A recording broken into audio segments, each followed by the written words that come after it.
नमस्कार बच्चों, आज मैं कक्षा 5 के विद्यार्थियों को हिंदी व्याकरण का दूसरा अध्याय पढ़ाऊंगी। उद्देश्य। इस पाठ को पढ़ने के बाद विद्यार्थियों को निम्नलिखित ज्ञान प्राप्त होगा। वर्ण विचार, स्वर, स्वर के भेद, व्यंजन, व्यंजन के भेद।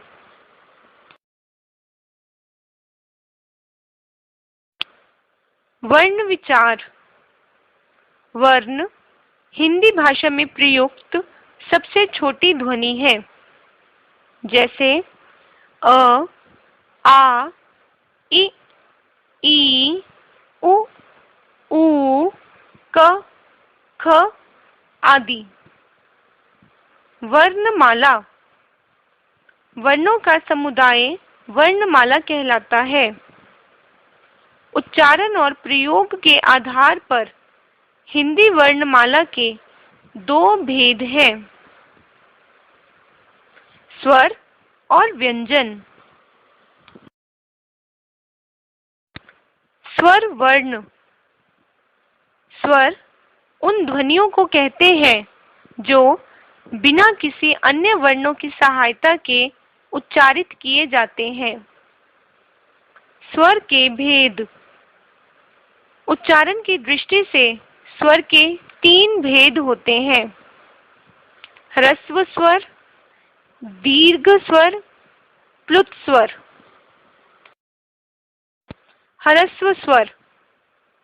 इन स्वरों के उच्चारण में कम से कम समय लगता है। इन्हें मूल स्वर भी कहते हैं। ह्रस्व स्वर चार प्रकार के होते हैं, अ, इ, उ, री। दीर्घ स्वर। इन स्वरों के उच्चारण में ह्रस्व स्वरों से दुगना समय लगता है।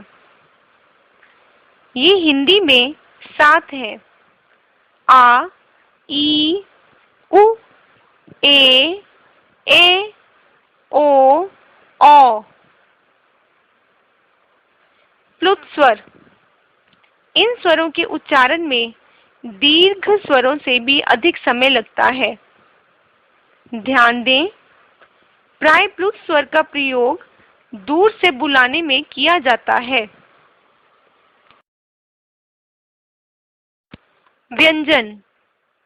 स्वरों की सहायता से बोले जाने वाले वर्ण व्यंजन कहलाते हैं। व्यंजन के भेद। व्यंजन के 4 भेद होते हैं, स्पर्श, स्पर्श संघर्षी, अंतरुस्थ व्यंजन, ऊष्म संघर्षी व्यंजन।